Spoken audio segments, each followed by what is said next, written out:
Greetings, Spartans. We are all incredibly excited to have reached the start of a new school year. A new year always brings a number of questions, and the beginning of the 2021 school year may be more so than any other we've ever experienced.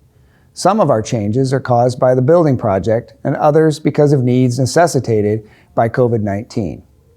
I'd like to provide as much information here as possible and introduce you to our new assistant principal, Mr. Clark.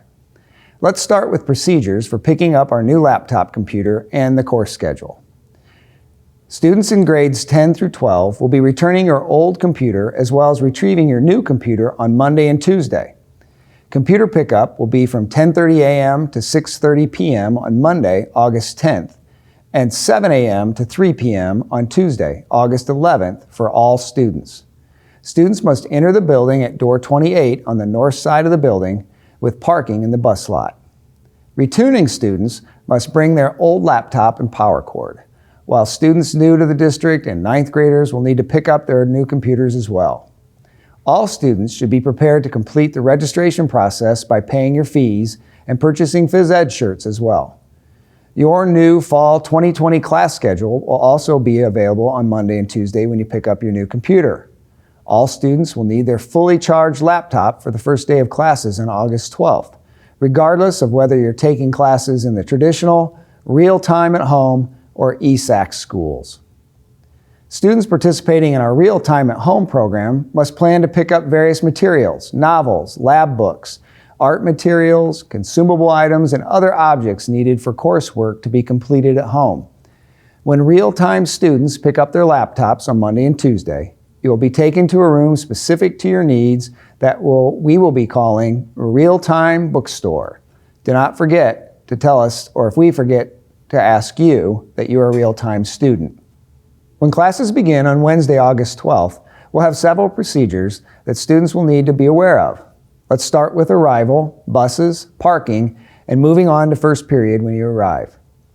The building won't be open to students until 7:35 a.m. When the doors open, move immediately to first period. Transportation Director Mr. Lake has arranged for our buses to drop later this year, providing us a better opportunity to have students move immediately to first period.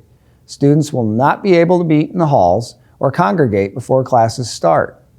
Students who drive should arrive as normal, but hold in your cars until 7:35 before entering the building. Students whose parents drop them off in the morning do provide an interesting problem. During the first semester, we have plenty of staging area in the lot immediately outside doors 4 and 7 for parents to hold and wait before releasing their student, as the majority of our student drivers will be parking in what used to be the faculty parking lot. Parents entering the campus for student drop-off should do so in one of two ways. First, freshmen should be dropped at door 26 at the Freshman Academy. Parents, please take great care in arriving safely, as this area does not allow for parents to park and wait for their child, as our faculty will be parking in this area this year, and there will not be space for parent parking in the morning or afternoon. Students may also be dropped at doors 4 and 7 in the morning with access to this lot from the south entrance located by Boyd Elementary and the access road that runs between the band practice field and the football stadium. Please note, students who drive to school and stay all 7 periods must park in the lot by doors 4 and 7. You cannot access this lot from the stoplight on Homestead Road, as work on the building project has begun and access to the center of our campus is very limited. Students parking by doors 4 and 7 may enter off of Homestead Road by the softball fields and on the road that leads to Boyd Elementary and the Saks Central office. Student drivers should park strategically.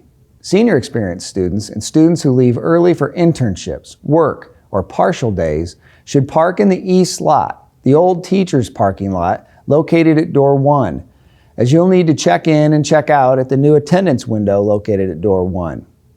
All late arrivals will enter the building at door 1, as doors 4 and 7 will be locked during the day. Parents dropping students off after appointments or retrieving students during the day will also pick up students at door 1. Freshmen, as always, will enter and exit door 26 when dropped off late or needing to leave early. Day-to-day life at HHS will also be altered due to COVID. All students, all Spartans, need to have their own cloth or surgical mask. A gaiter is fine as well. All students will be required to wear a mask in the halls, in class, moving to and from class, and going to and from lunch. There may be times, such as outdoor physical education or when a class moves outside for instruction, that masks are not required. However, all of us should expect to wear a mask during the overwhelming majority of the day, in every class, at all times. Please bring a water bottle to school. Although we have added 60 hand sanitizer stations throughout the building and have provided hand sanitizer in each classroom, students should have their own hand sanitizer to be used throughout the day.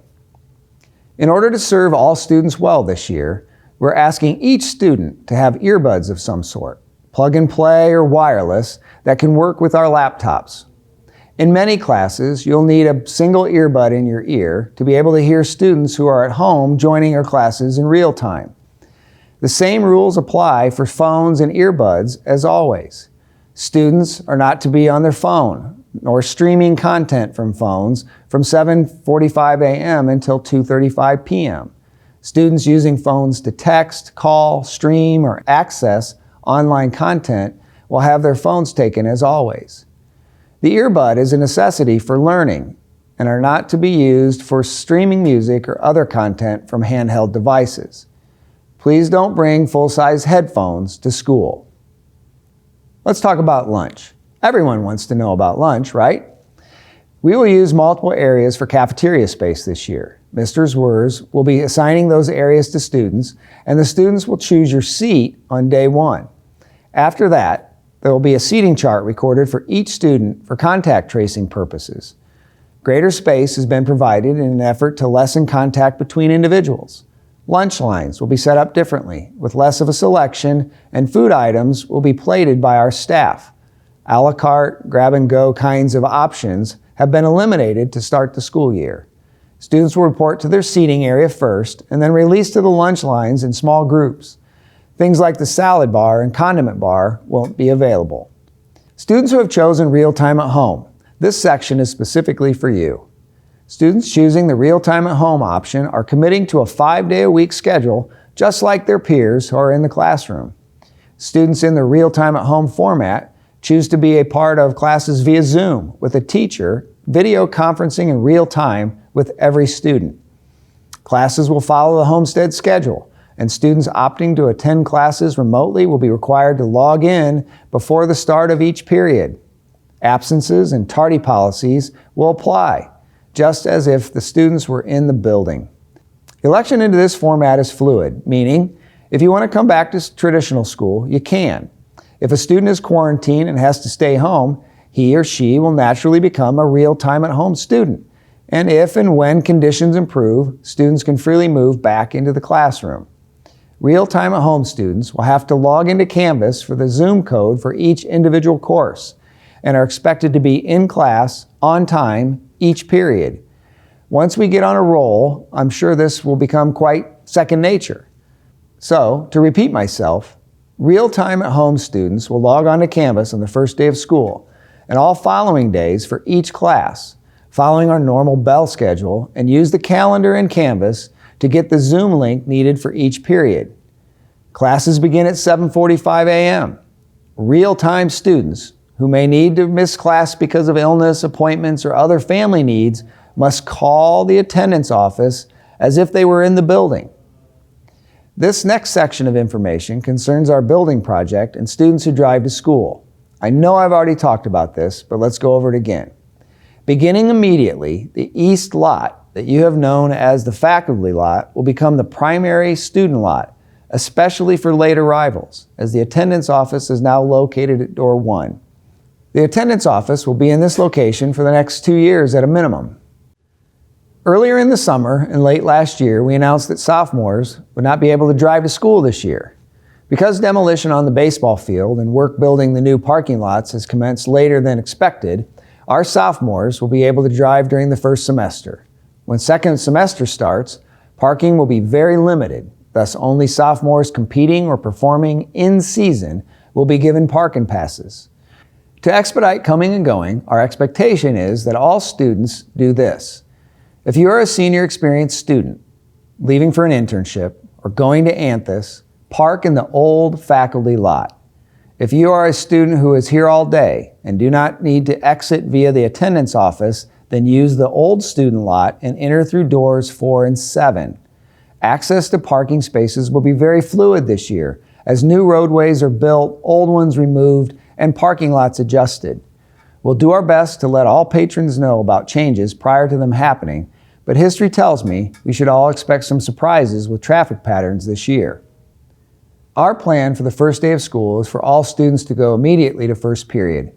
If this changes for some reason, we'll contact all stakeholders via email. I want to introduce Mr. Steve Clark, our new assistant principal.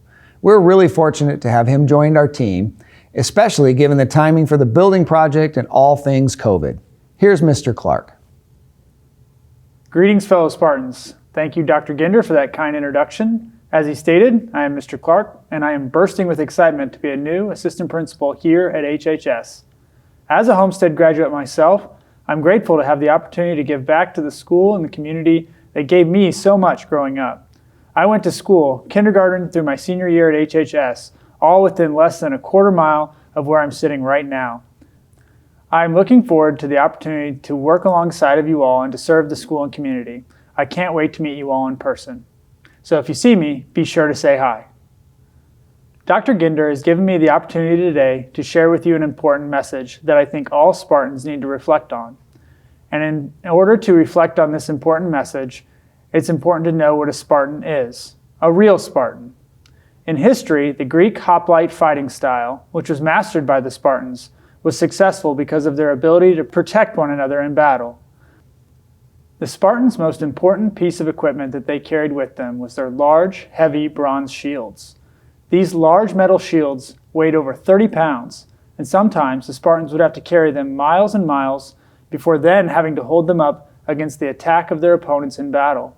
These shields were crucial, however, to the success of the Spartans and other Greek hoplites in battle.